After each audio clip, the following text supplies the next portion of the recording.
Alright, what's going on, guys? Welcome back to a new video on my channel. Today we have episode 3 of this series that I have going on in the channel, guys. Trading supply and demand for a living, where I'm going to be taking one trade every single day, guys, for the next 100 days. And I am going to break it down in a YouTube video at the end of New York session. So right now, we're going to go ahead with the analysis. As always, if you're enjoying the show, guys, make sure to subscribe, hit the like button, and don't forget to put the notifications on so that you don't miss any future videos.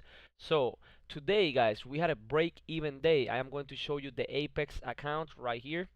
Let me show you that this is the same account. PA Apex, you guys can see it right there. PA Apex 18 11, and then you got the rest of the numbers, which I'm not going to say for safety issues. But anyways, it is a PA account for those of you that trade with Apex, or if you have the information, you know that PA are the funded accounts. They say PA. It's not the evaluation. The evaluation only says Apex. So this is a funded account with $50,000. And first day we made 500, which was 1%. Yesterday we couldn't trade on Apex, and today, guys, we had a break-even day, so we only made like half a percent, 0.50, $250. That was all. Even a little bit less than 250, I believe, or just a little bit more than 200.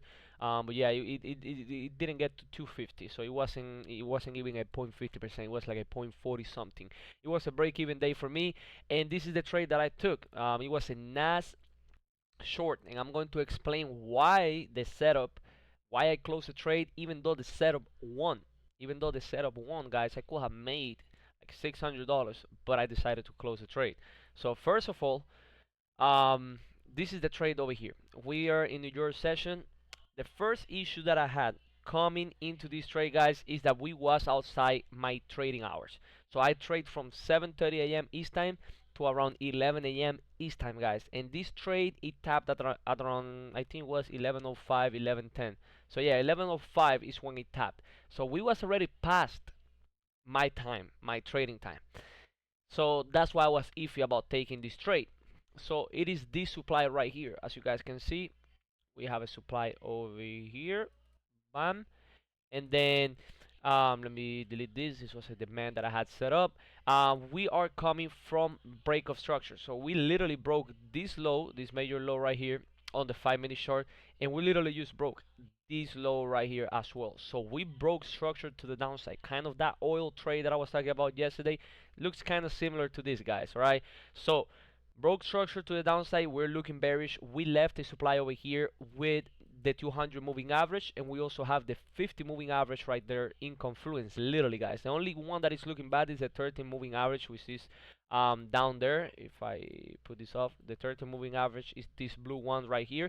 That is the only thing that was looking bad at the moment.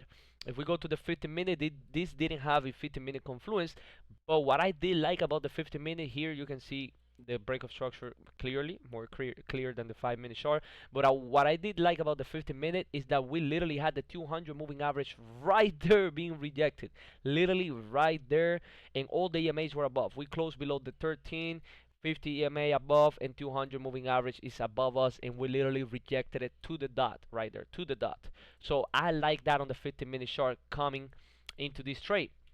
But again, we was outside my trading hours, and I want to respect my rules. They are there for a reason. I lose the most of the trades, guys. Most of the trades that I lose are after 10:30 a.m., 10:15, because volume starts dying, and supply and demand is a strategy that we need to be trading when we have a lot of volume in the market. We need to be trading supply and demand in a trending market. So when you don't have that much volume, supply and demand, the setups start dying out. You might get a touch or a tap to your zone, but then you start consolidating. I don't like that, guys. I most likely, most of the times, end up losing. But I took the chance. Why? Because this is what happened next. Look at the next candle, guys. The next candle literally rejected the 50 EMA on the 5-minute chart and the 200 on the 5-minute chart as well, coming off the 200 from the 50-minute, guys. And we literally ended up not closing any candles inside the zone. It was literally a full rejection to the downside. So when I saw this, the next candle, I'm like, okay, if it breaks this low, I'm going to give it a chance. Keep in mind, at this time, this is the 11:10 candle. So we're sitting at 11:15 of me taking a trade. and I'm not supposed to be trading after 11 a.m. But I was willing to give it a chance because of the rejection right here. So I took the chance on the candle break. I saw that the next candle, this is what happened on the next candle. Next candle started coming back up, and then it started pushing back down and back down. When it flipped red, that I saw it was going to be pushing to a downside, I got in before the candle break. So before it broke this candle low right here, I got in like right here where I have the yellow line. Right there is where I got in a little bit before the candle break. And then we broke the candle, and this is literally what happened. This is my thought process during the trade.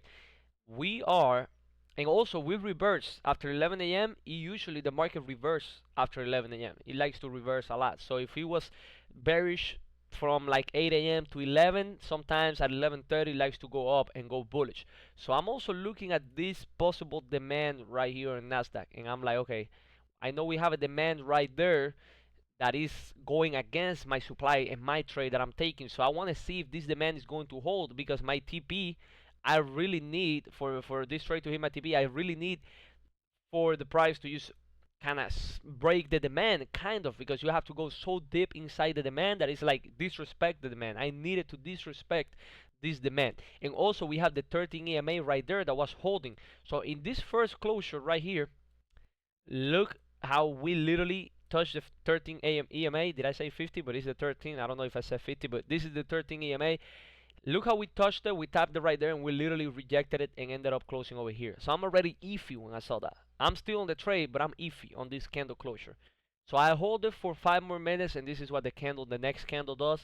And I'm like, okay, we started pushing back down, and we tapped the demand, and now we are respecting the demand, and not only respecting the demand because we had a wick and even closed with a wick showing that buyers are in the market, but we also closed above the 13 EMA. I am not liking this trade at all. And then literally I started going to the 1 minute short, and when I saw this rejection, this is where by this time I already closed. Before this closure of this candle, I already had closed. This is where I closed, literally right here on this line that I have over here. That's how I only made like $200. All right, guys.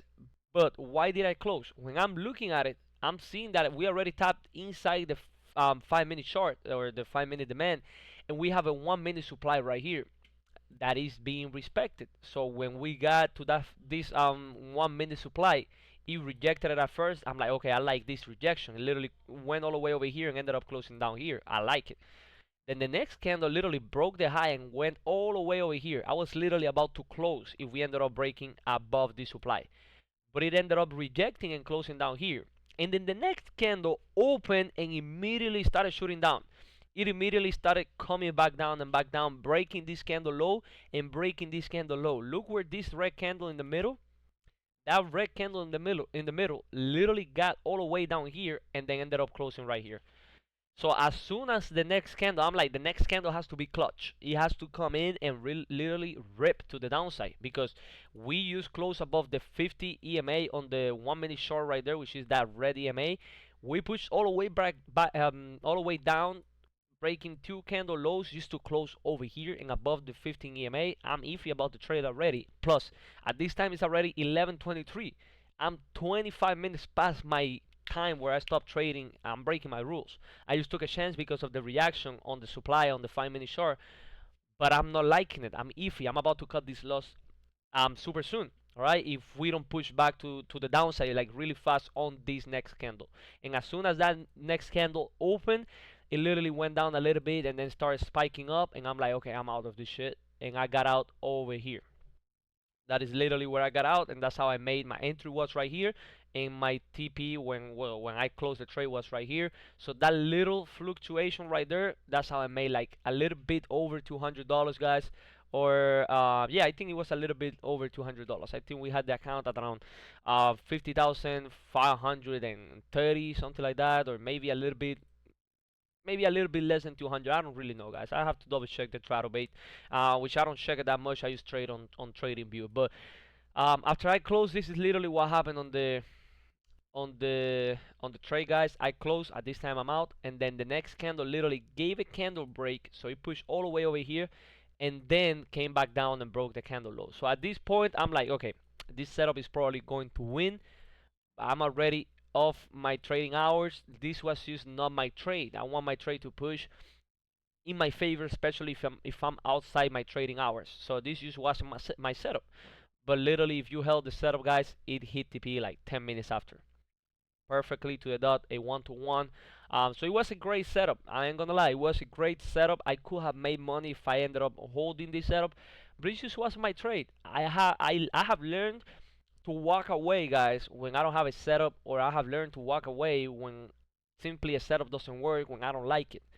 And when I close that position, I accept whatever happens next. So if I close at a $200 win, I accept whatever happens next. If he wants to go straight to TP, okay, it just wasn't my trade. It wasn't my trade. I wasn't liking it.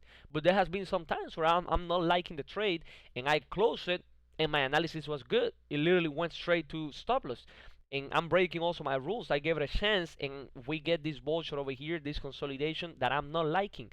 The best supply and demand setups that I take are the ones that literally reject the zone and literally keep pushing straight in the direction where I'm taking the trade to. There is no reason for this trade to have this much volume on this candle with that rejection and that drop, and then literally the next candle is super small, super small, super small.